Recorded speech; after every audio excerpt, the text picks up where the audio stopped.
안녕하세요. 성공예감 이대호입니다.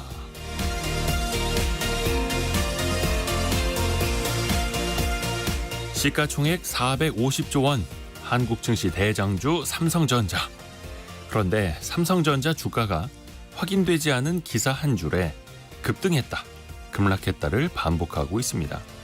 고대역폭 메모리 HBM3E 제품을 엔비디아에 공급하느냐 못하느냐, 엔비디아 테스트를 통과했다 못했다, 젠슨 황 엔비디아 CEO가 이걸 승인했다 안 했다, 젠슨 황이 기대를 한다더라 어떻더라.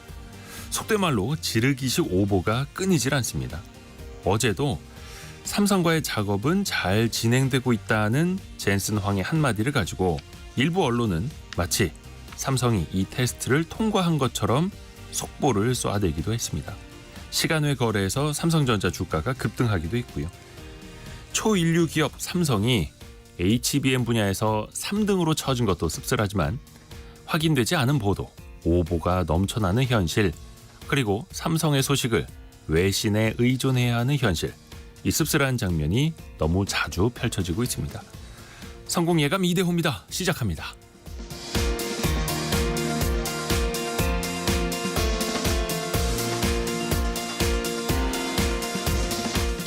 안녕하세요. 이대호입니다. 오늘은 6월 5일 수요일 9시 6분 이제 7분 향해서 가고 있고요. 오늘은 삼성전자가 한 3% 가까이 급등하면서 출발을 했는데요. 잠시 후에 관련된 소식도 같이 또 전해드릴게요. 경제상식 퀴즈도 내드리고 또 선물도 보내드려야죠. 좋은 소식을 많이 받아보면 좋을 텐데 참 귀찮은 소식들을 전화로 또 문자 메시지로 많이 받게 됩니다. 일부 스마트폰에 이것 차단 기능도 있기는 있는데요. 이용자가 하나하나 문구나 전화번호를 등록해야 걸러지는 그런 한계도 좀 있죠. 이 사각지대를 막기 위해서 정부가 이 문자를 대량으로 보내는 사업자에 대한 자격 인증제를 시행한다고 합니다. 그러니까 인증받은 사람들만 이 대량의 문자 메시지를 보낼 수 있다라는 건데요. 또 악성 문자 필터링 서비스도 도입한다고 하고요.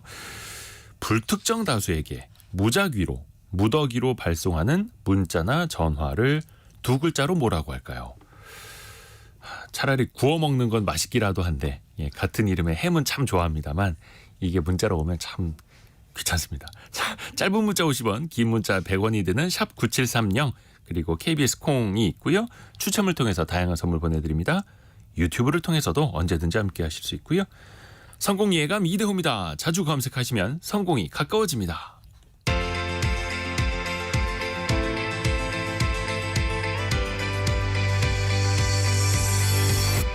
KBS 1라디오 성공예감 이대호입니다. 오늘의 경제 뉴스, 동아일보 백상경 기자, 한국경제신문 강영현 기자 함께합니다. 안녕하세요. 안녕하세요. 우선은 조금 전에 나온 소식 한 가지만 전달을 해드릴게요. 그 1분기 우리나라 GDP 잠정치가 발표가 됐는데요. 1분기 성장률 전분기 대비 1.3%로 나왔습니다. 근데 들어본 것 같은데 라는 분들 계실 텐데 지난달에 발표가 됐던 속보치하고 똑같이 1.3%로 잠정치도 똑같이 나왔다라는 거고요.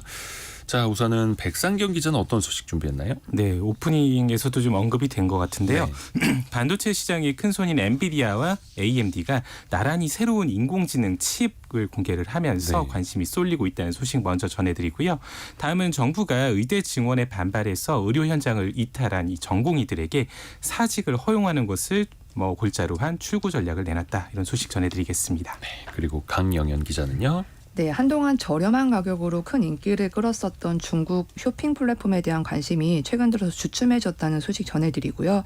두 번째로 엔화 하락세가 이어지고 있다는 소식, 그리고 앞으로의 전망까지 살펴보겠습니다. 네.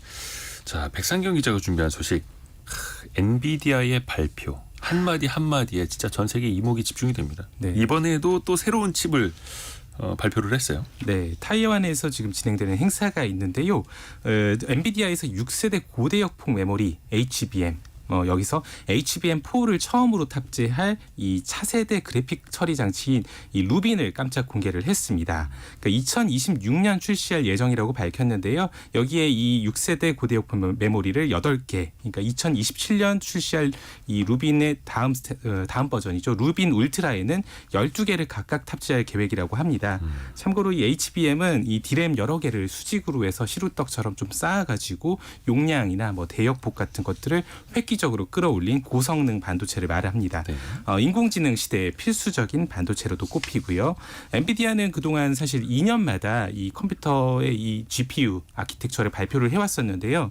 이번에는 지난 3월에 새로운 GPU 플랫폼인 블랙웰을 이미 공개를 했었는데 불과 석 달 만에 2026년에 출시할 루빈까지 좀 먼저 공개를 한 겁니다. 그러니까 신제품 출시 주기도 앞으로 1년으로 좀 단축을 하겠다고 했는데요. 현지에서는 이 루빈에 TSMC의 3나노 공정이 채택될 것으로 좀 보고 있습니다. 일단 올해에는 이 8단으로 8개를 쌓아 올린 이 5세대 HBM3E라고 하는데요. 이걸 8개를 탑재한 블랙웰을 생산을 하고요. 내년에는 12단으로 이제 뭐 적층을 한 HBM3E 이 8개를 탑재한 블랙웰 울트라를 내놓겠다라는 계획입니다. AI 칩 분야에서 이 엔비디아의 아성에 도전하고 있는 업체들이 좀 있는데 이 AMD가 대표적이죠. 그래서 AMD에서도 새로운 AI 가속기 MI325X라고 하는데요. 이걸 올해 4분기에 출시를 할 예정이다라고 밝혔습니다. 이 AI 가속기는 AI 모델 학습 그리고 추론에 특화한 칩을 말을 하고요. AMD가 이번에 좀 발표한 내용들은 업계 최대인 288GB 용량의 초고속 5세대 메모리를 탑재한 제품이라고 합니다.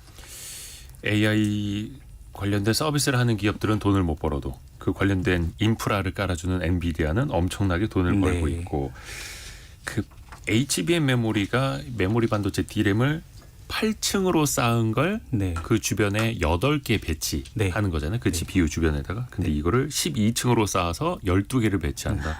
그러면 갈수록 이제 수요가 더 높아진다라는 건데 우리 기업들 상황은 어떻습니까? 네, 지금은 이 AI 칩의 절대 강자인 엔비디아 그리고 고대역폭 메모리 HBM 시장을 사실은 SK 하이닉스가 주로 지금 잡고 있습니다. 그 엔비디아하고 연합 전선을 좀 구축을 하면서 SK 하이닉스가 크게 앞서 나가 있는 상태고요. 여기에 지금 AMD하고 삼성전자가 손을 잡고 추격을 하는 형국입니다. SK 하이닉스는 사실 10년 전부터 이 HBM에 적극적으로 배팅을 해서 시장 주도권을 잡았는데요. 엔비디아의 지금 4세대 HBM을 사실상 독점 공급하고 있고요. 지금도 엔비디아의 5세대 8단짜리 이 HBM을 유일하게 공급하는 업체입니다. SK 하이닉스는 올해 3분기를 목표로 12단 제품의 양산을 준비를 하고 있고요. 6세대 12단 제품도 내년으로 좀 1년 앞당겨서 양산할 계획이라고 합니다. 여기 지금 사실은 이제 SK 하이닉스가 앞서 나가는 것보다는 삼성전자가 어떻게 추격을 하고 있느냐를 두고 사실 관심들이 많으신데 후발주자인 삼성전자는 AMD의 4세대 HBM을 지금 공급을 하고 있거든요. 그래서 지금 추격을 위해서 굉장히 지금 그야말로 총력전에 나선 상태입니다. 지난 4월에 이 5세대 8단 제품의 초기 양산을 시작을 했고요. 2분기 이내에 이제 이 12단 제품을 양산하겠다는 목표를 밝힌 바가 있습니다. 엔비디아 납품도 지금 함께 준비를 하고 있는 상태고요. 앞서서 지금 삼성전자는 세계 최초로 이제 36GB 용량의 HBM 5세대 12단을 개발을 해서 엔비디아의 샘플을 지금 보낸 상태인데요. 엔비디아에 납품을 하기 위해서 엔비디아의 자체 품질 검증을 좀 받고 있는 상태입니다. 젠슨 황 CEO가 이번에 이제 그 행사 관련해가지고 간담회를 가졌는데요. 거기서 이제 SK 하이닉스, 마이크론, 삼성전자 3사가 모두 훌륭한 메모리 공급 파트너라고 언급을 하기도 했고요. 삼성전자가 일부 이제 외신에서 이 퀄 검사를 실패했다, 통과하지 못했다라는 얘기가 있었는데 그것에 대해서도 약간 부인하는 성격의 답변을 내놓기도 했다고 합니다. 그렇죠. 젠슨 황이 작업이 실패한 게 아니다. 실패한 게 아니다. 그런데 이제 꾸준히 있다. 진행이 되고 있고 다만 인내심이 필요하다라고 이야기를 했습니다. 삼성전자 오늘 한 2-3% 상승 출발을 또 하기도 했고요. 아까 강지영 님이 엔비디아의 상승은 계속되는 걸까요? 지금이라도 갈아타야 하는지 고민됩니다. 그거 알면 저희가 여기 있겠습니까? 참고로 엔비디아는 지난 밤에도 또 한 번 사상 최고치 를 기록을 했네요. 1164달러까지 올랐고 시가총액이 3,940조 원입니다. 3,940조 원이면 그냥 거의 코스피의 2배다. 코스피 기업들 다 합쳐도 엔비디아 절반밖에 안 된다. 자, 그렇습니다. 이게 진짜 근데 요즘 AI 소식은 다 청사진만 쏟아지는 것 같거든요. 네. 근데 이런 AI 낙관론을 좀 경계해야 한다는 목소리도 나와요. 네, 이게 다른 데도 아니고 사실 SK 하이닉스에서 이런 얘기가 나와서 조금은 그래도 눈길이 가는 부분인데요. SK 하이닉스의 류병훈 미래전략 담당 부사장이 회사 뉴스룸을 통해서 이런 인터뷰를 좀 공개를 했습니다. 중장기적으로 인공지능의 수요 기반이 탄탄하다고 보기가 어렵다. 이게 투자도 좀 신중해야 된다라는 취지의 메시지를 내놨는데요.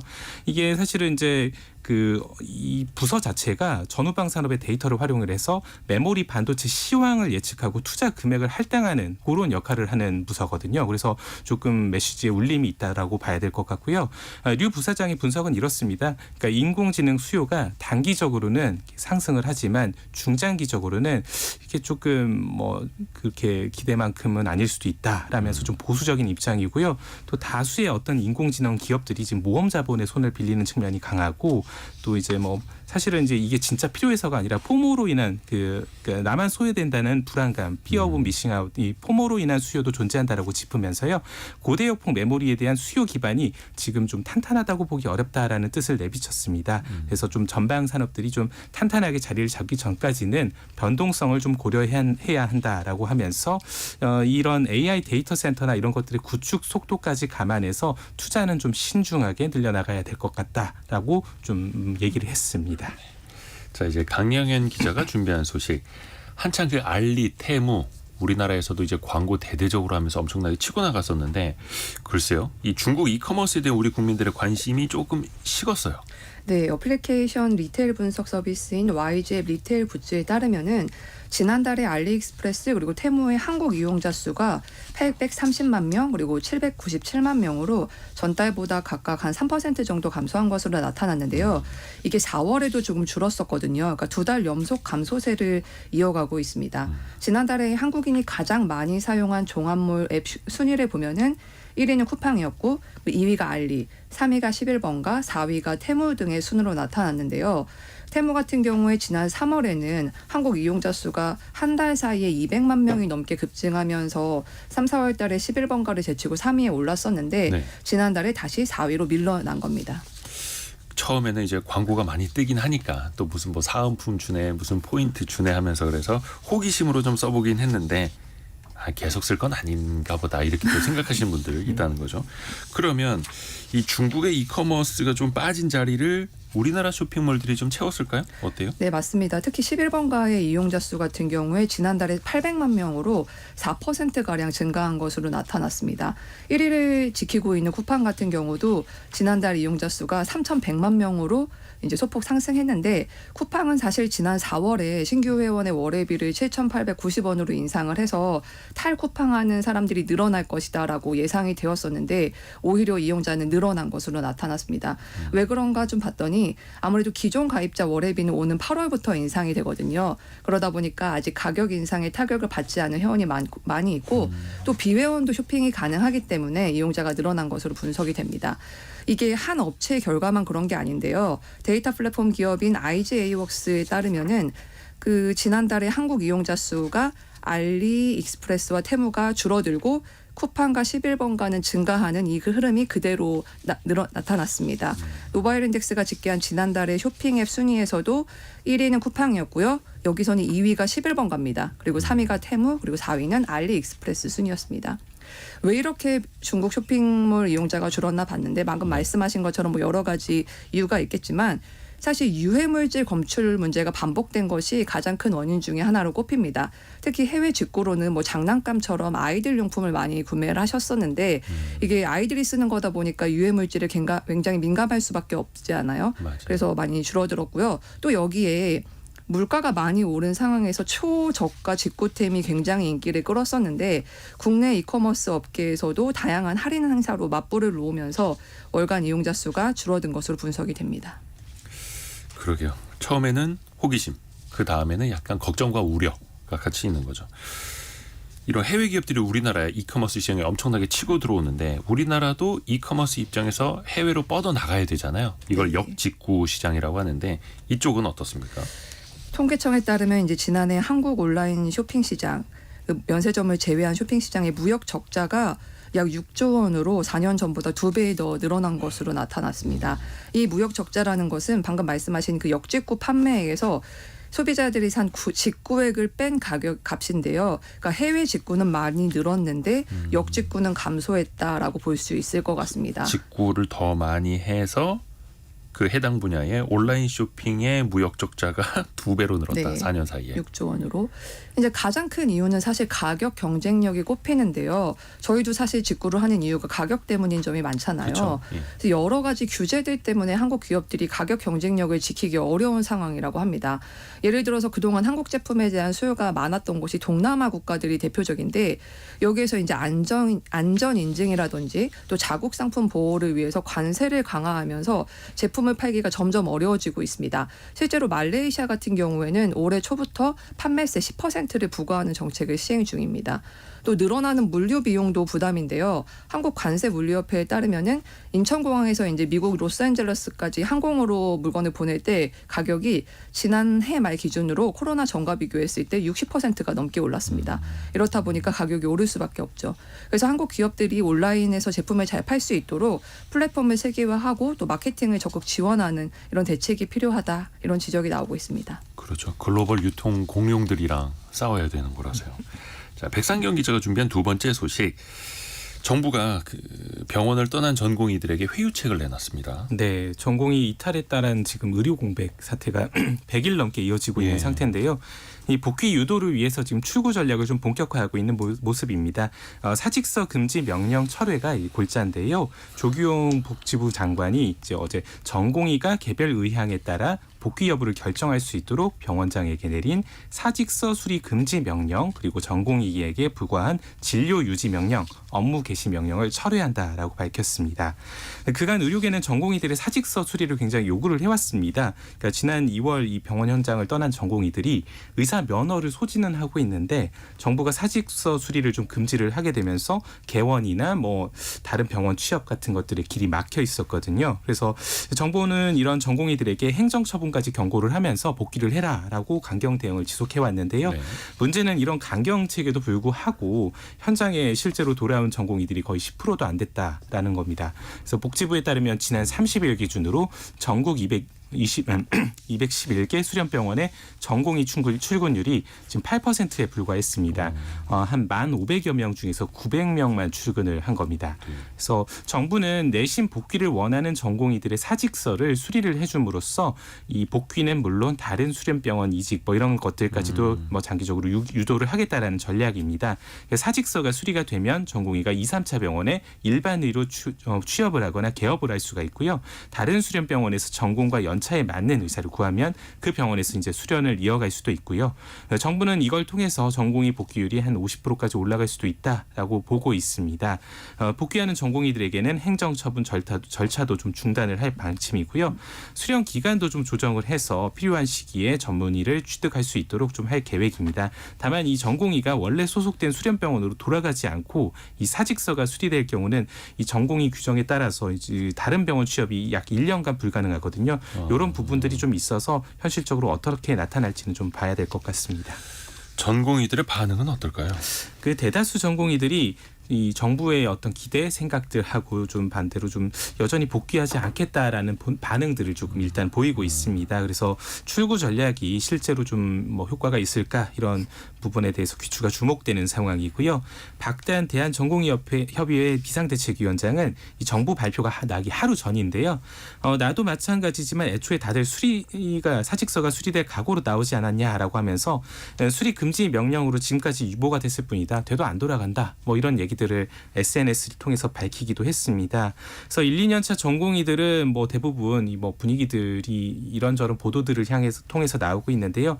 뭐 사직서를 좀 제출하고 나갈 것이다 이런 이야기들도 나오고 있습니다. 그러니까 특히나 이 필수 의료과 이 전공의들이 정부의 그동안의 이 의대 증원 그리고 필수 의료 패키지 정책 이런 것들을 강행하는 과정에서 마음의 상처를 좀 많이 받았기 때문에 많이들 사직할 것이다라는 분위기들이 좀 있는데요. 다만 인기과 그러니까 뭐 성형, 피부, 안과 같은 곳들을 가기 위해서 대학병원으로 복귀를 희망하는 전공의들이 늘어나는 기류도 있다라고 합니다.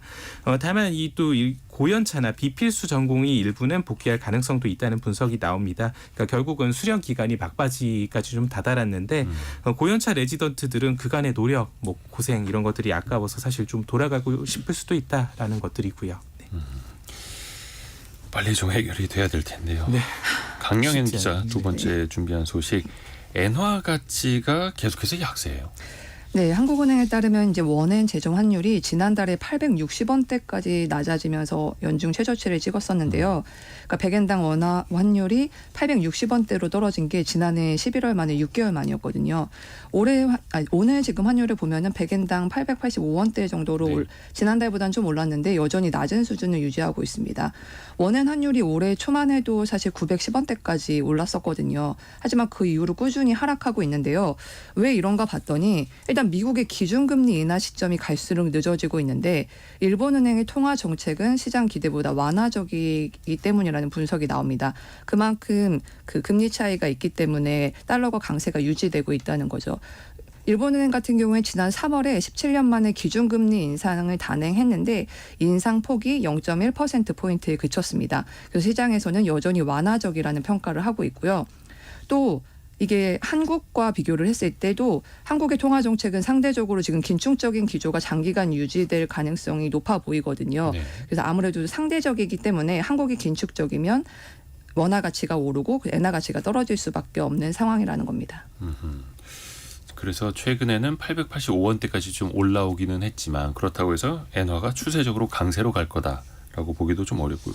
이게 많은 분들이 일본 주식 투자하신 분들도 많고요. 아니면 미국 채권에 투자를 하면서 엔화 가치에 연동이 되는 그런 ETF에 투자하신 분들도 많거든요. 참 이게 전망이 어떻게 될까요? 엔화 자체에 투자하신 분들도 주위에 보면 굉장히 많더라고요. 네. 그래서 전망에 관심이 많으신데 사실 뭐 언제나 그렇지만 엇갈리고 있습니다. 앞서 말씀드린 대로 미국의 그 기준금리 인하가 지연이 되고 있고 또 한국의 긴축적 정책 등으로 해서 이제 올해 원엔 환율이 더 떨어질 수 있다라는 전망이 있는데요. 일본은행이 오는 7월에 기준금리를 올리게 되면은 일시적으로 반등은 할 수 있겠지만 꾸준한 상승 기조로 돌아서긴 어려울 것이다라는 분석입니다. 이제 다만 일본 정부의 대응을 좀 지켜봐야 할 것 같은데요. 뭐 기준금리 인상도 그렇지만 일본 정부 같은 경우에 지난달 29일까지 한 달 동안 9조 8천억 엔을 쏟아부어서 환율 안정에 나섰거든요. 그러니까 월간 기준으로 개입 규모가 사상 최대였는데 그리고 이 일본 정부가 이런 개입이 일정한 효과를 나타냈다고 평가하는 동시에 외환시장 동향을 면밀히 주시해서 만반의 대응을 하겠다라고 발표를 했습니다. 그러니까 과도하게 엔화가 약세로 돌아서면은 정부가 나서서 이를 방어하겠다는 뜻으로 읽히는데 그렇기 때문에 추가 하락폭은 크지 않을 것이다라는 전망도 있습니다. 또 그렇다고 해서 또 급격히 강세로 돌아설 가능성도 또 높지도 않고 네. 일단 그래서 일본의 통화 정책 변화도 많은 사람들이 계속해서 주시할 수밖에 없는 거고요. 한국경제신문 강영현 기자, 동아일보 백상경 기자 함께했습니다. 고맙습니다. 감사합니다.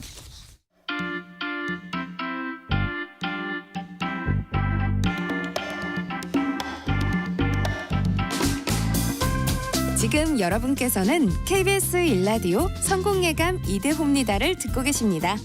참여해주신 여러분께는 추첨을 통해 아름다운 식탁 창조 주비푸드에서 자연에서 갈아 만든 생와사비를, 쉽고 빠른 판촉물 제작 시너지 기프트에서 진동 클렌저 마사지기를, 그리고 성공예감에서 준비한 커피 쿠폰을 보내드립니다. 당첨자는 성공예감 이대호입니다 홈페이지에서 확인하세요.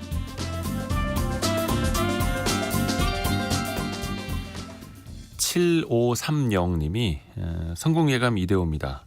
24시간 방송하면 좋겠습니다라고 보내주셨네요. 아니 뭐 저는 그런 마음은 있습니다만 한 달 하면은 제 생명이 단축되지 않을까요? 아무튼 마음만은 감사합니다. 경제상식 퀴즈 한 번 더 내드릴게요. 대출을 권유하거나 뭐 이벤트에 당첨됐다라고 하거나 아니면 대리운전 뭐 자기네 거 써달라거나 아니면 뭐 주식 뭐 추천해드립니다. 아이고 나는 동의한 적 없는데 이런 문자 메시지가 하루에도 그냥 셀 수 없이 쏟아지죠. 방송통신위원회 자료를 보면요. 지난해 이 문자를 신고한 건수가 8천만 건에 달했다고 합니다. 8천만 건. 신고를 눌러도 계속 오긴 합니다만. 그 국내 규제를 피하기 위해서요. 아예 해외에서 발송하는 비중도 1년 전보다 18%가량 늘었다고 합니다. 그래서 앞으로 정부가 이 문자를 자동으로 걸러서 차단하도록 대응책을 마련한다고 하는데요. 근데 대응책을 마련한다고는 하는데 왜 우리는 계속 이걸 받아볼까요? 참 답답하기도 합니다. 여러분이 생각하시는 그 정답 보내주시면 되는데요. 두 글자, 두 글자로 무슨 문자, 이렇게 이야기를 하죠. 7947님, 오늘 제 생일인데요. 반갑지 않은 이 문자만 잔뜩 오네요. 생일 축하 문자가 좀 많이 와야 될 텐데. 2709님, 회사에 출근하면 핸드폰 문자 그리고 이메일에 이걸 삭제하는 게 하루의 시작입니다. 유유 이렇게 보내셨고요. 2127님이 요즘은 문자도 또 부고장도 청첩장도 문자로 오니까 믿을 수가 없어요. 얼마 전에 친구 아버님 돌아가셨다는 문자를 받았는데 알고 보니 이 문자였더라고요. 그렇죠. 그래서 가급적 문자 메시지로 오는 그 URL이라고 하죠. 인터넷 주소는 터치하지 않으시는 게 가장 좋습니다. 아는 번호로 왔다면 이제 전화를 하셔서 이게 맞느냐 이런 소식이 있느냐 확인하시는 것도 좋을 것 같고요. 자, 여러분이 생각하시는 정답 두 글자 또 관련된 이야기 많이 보내해 주십시오. 짧은 문자 50원, 긴 문자 100원이 되는 샵 9730이나 KBS 콩이 열려 있습니다. 오늘의 움직임에 주목하고 세상의 흐름을 놓치지 않습니다. 여러분의 내일을 응원하며 성공의 열쇠를 함께 찾아갑니다. 성공예감 이대호입니다. 한 집 건너 한 집 있는 매장이 있죠. 바로 커피 전문점. 정말 눈에 많이 띕니다. 재작년 기준으로 이미 10만 개를 넘어섰다고 합니다. 우리나라에. 그런데 이 카페, 커피숍은 우리나라에서 언제 어떻게 시작됐을까요? 라떼 경제사 시간입니다. 경제전문 뉴미디어 어피티의 김정인 이사와 함께합니다. 안녕하세요. 안녕하세요. 저희 코너 이름이 라떼 경제사인데 제대로 커피 이야기네요. 우리나라의 카페가 언제 시작이 됐을까요? 역사를 거슬러 올라가다 보면. 그래서 카페가 그러니까 커피를 파는 매장이잖아요. 네. 우리나라에 처음 생긴 1920년대에는 이게 사실 카페보다는 다점이라고 많이 불렸고요. 다점? 네네. 그래서 끽다점이라는 말로 처음 들여왔는데 나중에 이제 다점만 남은 거죠. 일본어 음차입니다. 그래서 우리나라 최초의 카페는 1896년에 정동의 러시아 공사관 앞에 지었던 정동 구락부이고요. 네. 이제 1층에 있었다고 합니다. 우리나라 사람이 처음 설립한 카페는 1927년 봄에 세워진 카카듀라는 이름을 지닌 종로구 카페인데요. 이름 예쁘네요. 네. 카카듀. 지금 느끼기에도 이름이 꽤 이국적이고 약간 트렌디하죠. 1927년. 네네. 이제 근처에 또 멕시코 다방이 1929년에 설립이 되고 멕시코 소공동의 낭낭파라라는 카페가 문을 열면서 본격적으로 카페 다방 시대가 개막을 합니다. 1927년 당시에 충무로에서 영업하던 카페 업자가 한 53명 정도 됐다라는 기사가 남아있기도 합니다. 1896년 정동 구락부, 27년에 그러니까 1927년에 카카듀, 낭낭파라. 이름들이 뭔가 좀 낭만이 느껴지기도 하네요. 그러면 그때 최초의 카페는 어떤 모습이었을까도 궁금해요. 지금처럼 사람들이 이렇게 모여서 앉아서 커피 마실 수 있는 그런 공간이었을까요? 네, 그렇습니다. 사실 카카듀 같은 경우에 1927년 소설가이자 영화 감독인 이경손 씨가 설립을 했고요. 네. 이제 어원에 대해서 당시 언론이 설립자에게 인터뷰를 하니까 이제 프랑스 대혁명 때 사람들이 경찰의 눈을 피해서 모였던 비밀 아지트 술집 카카듀에서 따왔다고 합니다. 이제 근대 서양에서는 카페가 사실 좀 정치적인 모임 장소였고요. 결국 음료를 마시면서 수다를 떠는 곳인데 본질적으로는 그 수다의 내용이 좀 시대에 따라 수렴하는 것이라고 이해를 하시면 될 것 같습니다. 어쨌든 이 카카듀에서도 이제 당시 조선인 엘리트들이 모여서 다양한 문화예술 행사를 열었고요. 영감을 받은 많은 예술가가 카페 경영을 겸업해가지고 시작을 했습니다. 여기서도 당시에는 물론 이제 체제 저항적인 이야기가 좀 많이 나왔습니다. 사실은 이제 초창기에는 카페와 다방이 좀 구분이 됐었는데요. 네. 다방은 방금 말씀드린 대로 모임 공간을 지칭하는 경우가 좀 많았고요. 카페는 조금 더 이제 커피와 음식에 좀 초점을 맞춘 대중적인 공간이었습니다. 모임 공간에 초점을 뒀느냐, 먹을 거에 초점을 뒀느냐, 이렇게 하면서 좀 나뉘는 거네요. 네. 어찌됐든 간에 그 모임 공간에 엘리트들, 예술가들이 많이 모였었고 근데 그 시인이자 소설가 이상, 네네. 천재 시인이라고 하는 이상도 다방을 열었었다고요. 네. 그래서 시인인 이상이 이제 애인이었던 금홍과 함께 운영했던 제비다방이 아직까지도 유명한데요. 제비 다방. 네, 건축가이기도 했잖아요. 이 이상이. 그래서 제비다방을 직접 설계를 했는데 도로하고 접한 면을 투명 유리로 해놓고 내부의 모든 벽면을 좀 흰색으로 칠했다고 해요. 오. 요즘에는 이제 개방감을 주는 흔한 카페 디자인인데 당시에는 정말 파격적인 시도였던 게 지금 이제 뭐 다방 하면은 떠올리는 그 약간 어둡고 약간 이제 조금 아늑함을 조금 더 중시한 디자인이 있잖아요. 근데 이제 당시 이렇게 이상이 건축했던 대로 하면 정말 좀 파격적이었죠. 소설가 김유정, 화가 구보능 뭐 이런 사람들이 이곳의 단골이었다고 합니다. 이야. 그 시절의 통유리의 흰색 벽면. 오, 앞서 나갔습니다. 역시 소설가 이상은.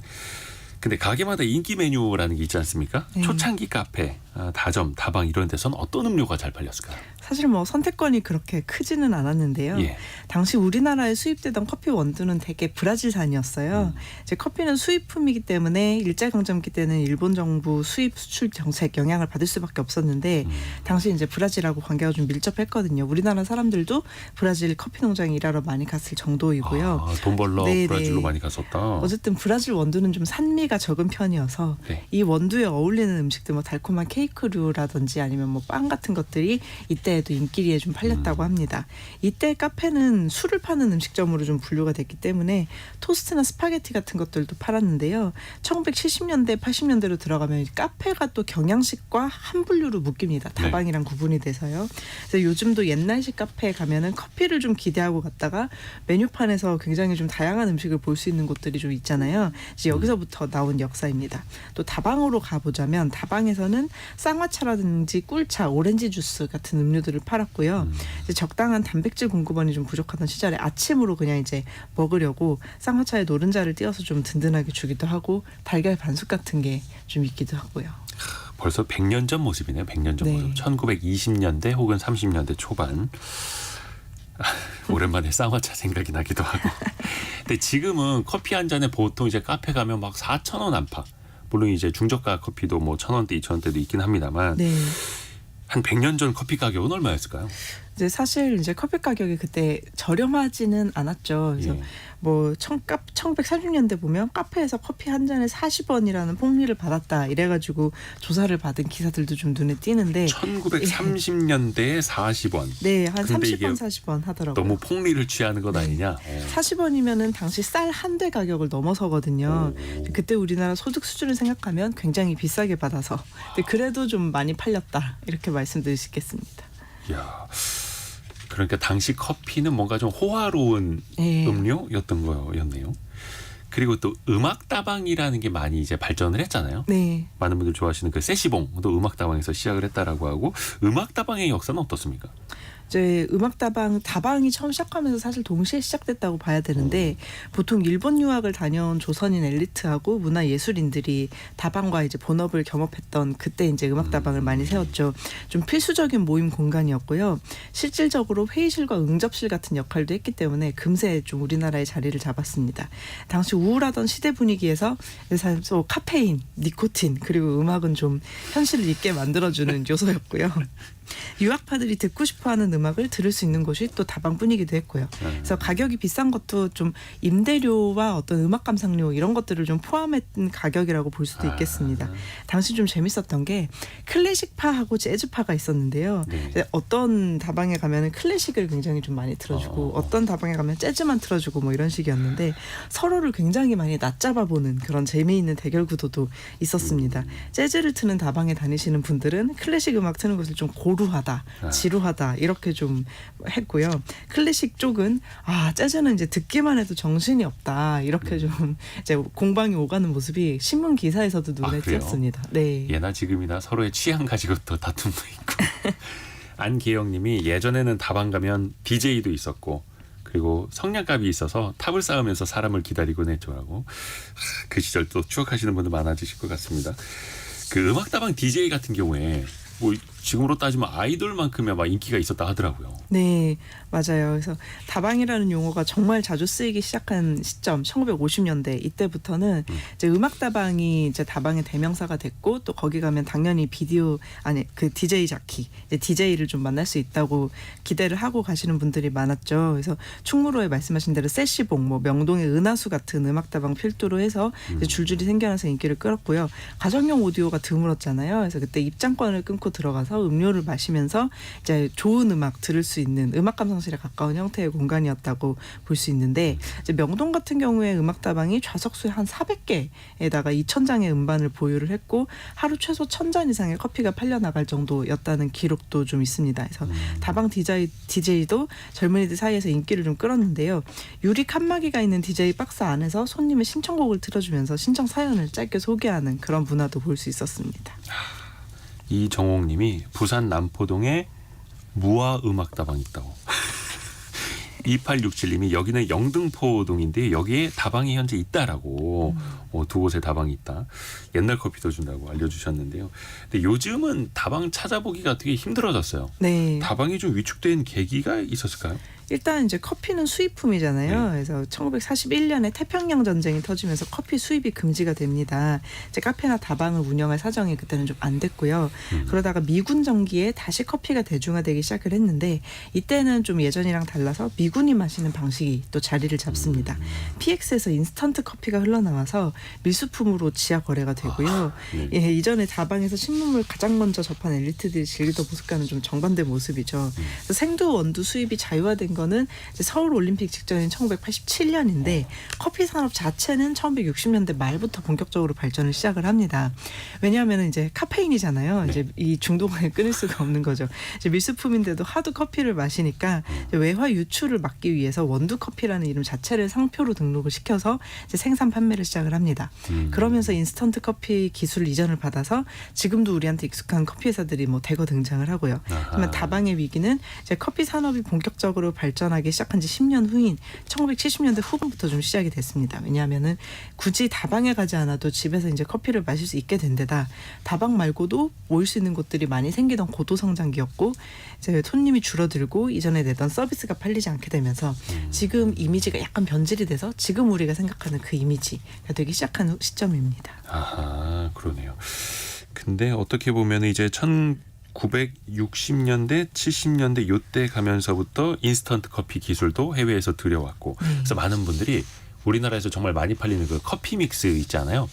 이거 수출하면 대박 날 것 같은데 왜 수출 못하느냐 그 많이들 물어보시는데 합작회사 형태로 되어 있어서 그 회사가 해외를 또 맡고 있어서 우리나라에서 그 유명한 회사는 커피 믹스를 수출할 수 없다. 맞습니다. 이런 좀 이야기도 있습니다. 그러면 이제 다방이라는 게 저물게 되고 대신에 커피숍, 카페로 문화가 바뀐 거잖아요. 네, 고도 성장기에 강남이 막 개발이 되면서 지금도 유명한 강남의 방배동 카페 골목이 시작이 됐는데요. 이제 유학 다녀온 젊은 당시 오렌지족이라고 하던 사람들이 이제 서양에서 이용하고 들어온 카페하고 비슷하게 탈바꿈하는 트렌드로 좀 바뀌어요. 근데 이분들이 밖에서 이용하고 들어온 우리나라에서의 다방은 그쪽에서는 카페잖아요. 예. 그러니까 이 공간은 다시 또 카페라고 불리기 시작을 합니다. 이제 새롭게 젊은 남녀가 모이고 또 데이트 공간으로서 마음에 드는 남녀가 있으면 오렌지 주스 같은 거 보내가지고 이제 데이트 신청하는 모습도 보였고요. 생활 수준 높아지면서 다양한 커피 원두하고 커피 상품 소비하는 트렌드도 생겨났는데요. 여기에 맞춘 개인 카페들도 좀 많이 등장을 했습니다. 1980년대 중반쯤 되면은 이미 이제 그 트렌드를 주도하는 공간이 사실 대학가잖아요. 여기서 다방은 거의 사라졌고요. 카페나 커피숍, 커피 전문점이라고 불리는 주인의 개성을 뽐내는 가게들로 좀 대체가 되는데요. 커피값도 좀 2배 이상 뛰었죠. 당시 분석 자료를 보면 인테리어가 예전과 달리 주로 유리창을 시원하고 투명하게 설치를 해서 안과 밖이 다 보이게 만들었다고 합니다. 이제 공간을 소비하는 문화로 바뀌었는데 이제 이상의 공간이 좀 생각이 나죠. 그러네요. 또 그 시인 이상이 좀 앞서 나간 거고 그 프랜차이즈 그 커피 가맹점이요 26,000개를 넘었다고 해요. 이게 이제 재작년 기준인데 엄청 많습니다. 네. 이 대형 프랜차이즈나 대형 커피 전문점은 언제부터 생겼을까요? 이제 1999년에 이화여자대학교 앞에 스타벅스 1호점 오픈한 것이 좀 이제 많은 이제 마일드스톤이 되죠. 그래서 99년에. 예, 에스프레소와 테이크아웃이라는 개념이 처음 생겨났고요. 사실 그 전에도 뭐 블루 마운틴이라는 원두가 들어가면 커피값을 막 2배, 3배 올려도 날개도 치듯이 팔려나가던 분위기가 있었는데 네. 오픈하자마자 연매출을 6억 원을 올렸고요. 다른 브랜드를 좀 보면은 할리스가 1998년으로 조금 더 일찍 문을 열었고 이디야가 투썸 플레이스가 2002년, 백다방이 2006년 문을 열었습니다. 그래서 2000년대 초반이 커피 프랜차이즈가 폭발적으로 등장하고 성장한 시기인데 네. 그 뒤에는 좀 이제 더 좋은 커피를 마셔보고 싶다, 더 다양한 커피를 마셔보고 싶다, 뭐 이런 얘기가 욕구가 있었던 거죠. 그래서 당시에는 커피값이 너무 비싼 게 아니냐 하고 말이 많았는데 이제 요즘은 카페가 맞는 공간으로 자리 잡은 모습을 볼 수가 있습니다. 그래서 다시 한번 전문화나 고급화를 좀 바라는 대중들의 욕구를 좀 채워주고 있고요. 요새는 좀 에스프레소 바가 좀 인기라고 하더라고요. 네. 그래서 산업과 시장이 계속해서 움직이는 모습 보실 수가 있습니다. 우리나라 정말 커피 소비량으로는 이제 어느 나라 빠지지 않는데 이런 재미난 역사까지 살펴봤습니다. 어피티의 김정인 이사 함께했습니다. 고맙습니다. 감사합니다. 라디오 정보센터 다녀옵니다.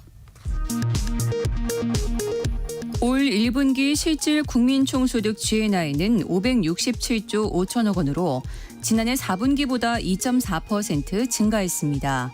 총 저축률 1.5%포인트 상승했지만 국내 총 투자율은 0.8%포인트 하락했습니다. 지난달 말 기준 우리나라의 외환 보유액은 4,128억 3천만 달러로 전달 대비 4억 3천만 달러 감소했습니다. 지난해 말 기준 금융권의 해외 부동산 대체 투자 잔액은 57조 6천억 원으로 이 가운데 2조 4,100억 원의 기한 이익 상실, 즉 대출금 만기 전 조기 회수 사유가 발생한 것으로 나타났습니다.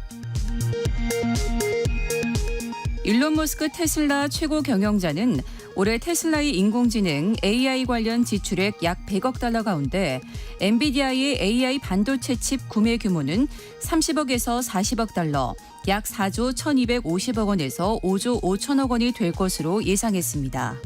지금까지 라디오 정보센터 뉴스 정한나였습니다.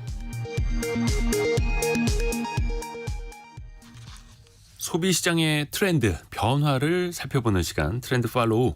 서울대 소비자학과 한다희 박사 함께합니다. 안녕하세요. 안녕하세요. 오늘의 주제는 초소형이네요. 초소형. 뭘 말하는 걸까요? 요즘 트렌드가 작은 걸 선호한다 이거예요? 네, 요즘 10대, 20대 사이에서 심상치 않은 상승세를 보이는 것이 바로 이 초소형 상품인데요. 네.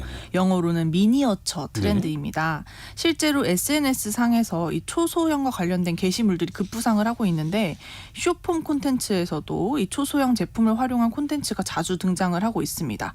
그러다 보니까 기업들은 기존에 유행했던 본품을 아주 작은 크기로 축소한 이 초소형 버전을 출시하면서 이 초소형 열풍에 같이 대응하는 모습을 보이고 있습니다.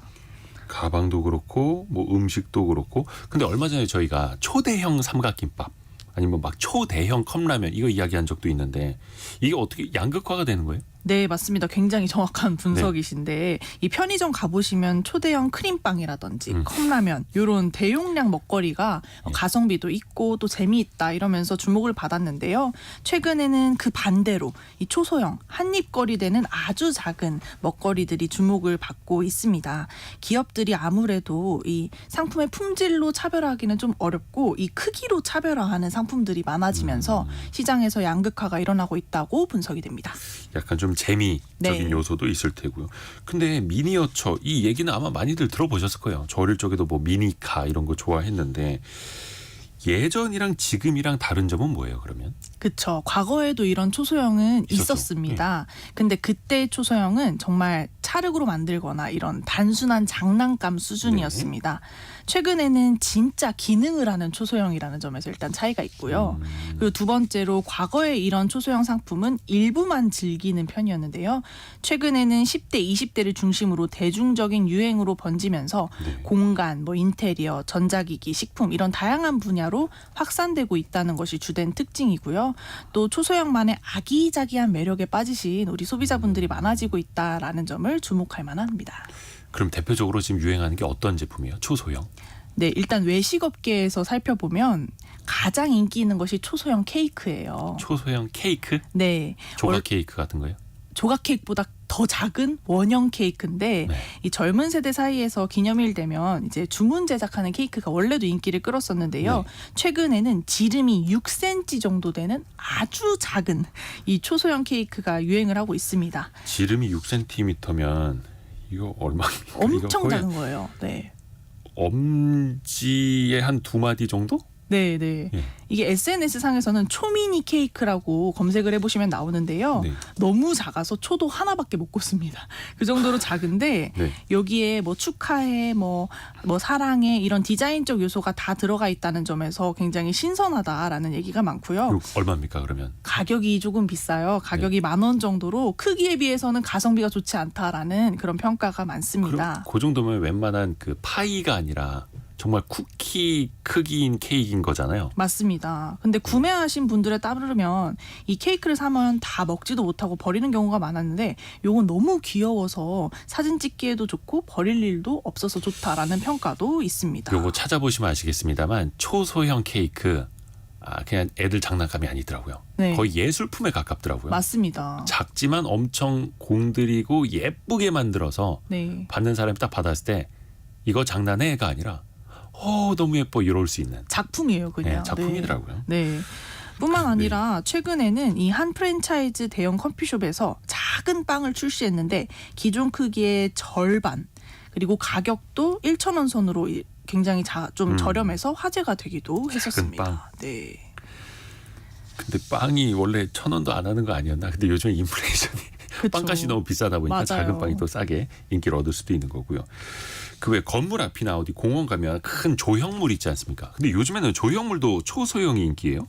네, 맞습니다. 최근에 서울에서 이 초소형 조형물을 활용한 전시회가 인기를 끌었는데요. 예. 전시회를 직접 관람하신 분들에 따르면 내가 마치 거인이 된 것 같다. 이 소인족 세상을 보는 것 같아서 이색적이고 또 오밀조밀한 디테일을 보게 되면서 재미가 있다라는 반응이 많았습니다. 이런 분위기 속에서 집에서 만드는 초소형 인테리어 상품들도 등장을 했는데요. 책과 책장 사이에 좀 남는 공간이 있을 수 있잖아요. 네네. 거기 틈에 초소형 책방을 만드는 직접 조립해서 만드는 만들기 소품이 또 인기를 끌고 있고요. 네. 그러다 보니까 균일가 생활용품점 같은 곳에서는 아주 작은 크기의 침대나 소파, 의자 같은 이런 초소형 가구 모형을 판매하는 이런 식의 현상도 나타나고 있습니다. 아기자기하게. 네. 근데 그 초소형 전자기기도 있다고요? 이게 대표적으로 어떤 거예요? 네, 최근 SNS 상에서 저도 보고 깜짝 놀랐는데요. 주머니에 넣을 수 있을 정도로 4cm 크기의 네. 카메라가 화제입니다. 카메라를 전문적으로 판매하는 브랜드에서 만든 상품인데 너무 작은 크기라서 저는 그냥 모형인 줄 알았어요. 거의 그냥 손목시계 네. 정도 크기에. 그런데 실제로 사진이 잘 찍힙니다. 그리고 이 촬영한 사진을 심지어 핸드폰 어플리케이션에서 확인도 할 수 있을 정도로 기능을 추가를 해놓은 거예요. 물론 일반 카메라보다는 굉장히 화질이 좋지 않는데 요즘 10대, 20대 가운데서는 이 저화질을 오히려 감성적이다라고 여기는 분들이 많으셔서 이게 감성이야? 네네. 그래서 오히려 또 좋다라는 얘기도 많고요. 카메라뿐만 아니라 카세트 테이프 플레이어도 초소형으로 등장을 하고 있는데 굉장히 작은 크기에도 불구하고 음성을 녹음할 수 있어서 좋아하는 연예인의 목소리를 담아서 키링처럼 달고 다니는 경우도 많이 보이고 있습니다. 스마트폰에도 연동이 되는 초소형 디카. 네. 이렇게 작은 제품에 열광하는 이유는 뭘까요? 뭐 다양한 이유가 있겠지만 네. 딱 한마디로 말씀드리면 키덜트 문화의 영향이라고 할 수 있습니다. 이 키덜트는 어린이를 뜻하는 키즈와 어른을 뜻하는 어덜트의 합성어고요. 한국어로는 어른아이라고 해석이 될 수 있는데요. 10대 후반에서 20대 초반에 이 성인이 되어서도 여전히 어렸을 적의 분위기나 감성을 간직한 성인들을 일컫는 말입니다. 요즘 10대, 20대 사이에서 꾸미기 열풍이 불고 또 열쇠고리, 이 키링 열풍이 불고 또 캐릭터 상품이 꾸준히 인기를 누리는 현상, 그리고 오늘 말씀드린 이런 초소형 상품 인기 현상 모두 다 이 키덜트 문화의 맥락에 있다라고 볼 수 있는데요. 이 귀여운 것들을 소비하려는 이런 소비 심리를 살펴보면 이 현실의 각박한 일상을 잠시 벗어나서 내가 좋아하는 아기자기한 것들을 즐기고자 하는 심리 상태가 깔려 있다고 볼 수도 있고요. 또 더불어서 초소형 아이템은 기존에 없던 새로운 크기로 그 자체가 주는 색다른 재미가 또 신선함이 있기 마련입니다. 젊은 세대들은 이 소비에 있어서 새로움을 중시하는 경향성이 굉장히 강하기 때문에 초소형이라는 의외성, 차별성에 더 반응하는 것으로 보여집니다. 의외성, 차별성. 그러니까 지난번에도 어떤 그 대형, 네. 초대형 음식 이런 걸 또 재미삼아 먹어보고 경험하고 찍고 공유하고 또 그 반대로 초소형도 요걸 또 이제 즐기고자 하는 그런 심리가 또 깔려 있는 거고요. 네. 키링 같은 경우에도 요즘에 어른들이 많이 달고 다니더라고요. 그렇죠. 가방에 웬 인형을 달고 다니십니까? 이렇게만 한 40대 이런 분들이. 근데 자녀들이 달아줬다. 네. 그런 또 재미가 있다라고 또 이야기를 하시고요. 20대들도 뭔가 이제 어릴 때 그런 감성을 계속해서 이어가려고 하는 거고요. 그 간혹 이제 한 10여 년 전에 쓰던 디카 있지 않느냐. 그거 네. 써라라고 하시는 이제 부모님도 계실 수 있는데 그게 아니야. 그 감성이랑 또 다릅니다. 그 감성이 아니라고요. 이럴 수 네. 있다는 거죠.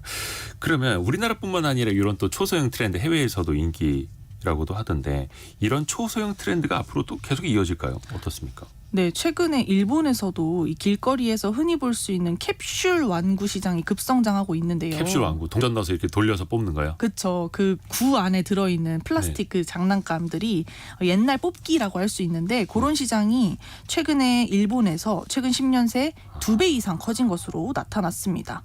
특히 일본에서도 이 초소형 트렌드가 굉장히 인기를 끌고 있는데 정교하게 재현한 초소형 상품들이 인기가 높은데요. 국내에서도 요즘 이런 캡슐 완구 자판기 전문 매장이 속속 등장하면서 어린이보다 10대, 20대 젊은 세대가 이런 매장을 더 많이 찾아주는 이런 현상들이 나타나고 있는데요. 앞으로도 이런 키덜트 문화와 또 초소형 제품의 인기는 당분간 지속될 전망이라고 볼 수 있습니다. 진짜 그 캡슐 왕구 요즘에 다시 유행하더라고요. 네. 프랜차이즈 무인 매장도 있고 맞습니다. 애들이 한번 거기 들어가 보고 싶다고 구경해보고 싶다고 남 뽑는 것도 막 구경하고 막 근데 어떻게 보면은 우리 어릴 적에 유행했던 것 같은데 근데 돌고 돌기도 하는 거고요. 네. 김진희 님이 손 선풍기 등 유행은 돌고 도니까요. 이렇게 보내주셨고요. 정인철님 저희 딸내미 보니까 미니 헤어드라이기가 있던데 바람이 제법 세더라고요. 이게 부모님 세대에서는 그 그냥 여행용 헤어드라이기 아니야. 이럴 수 있는데 또 그 세대에 또 감성 있다는 거. 서울대 소비자학과 한다혜 박사와 함께 초소형 트렌드 들어봤습니다. 고맙습니다. 감사합니다. 1부 마칠 시간인데요. 또 2부에서는 또 여러분 좋아하시는 이한 작가가 같이 합니다. 조선시대 암행어사.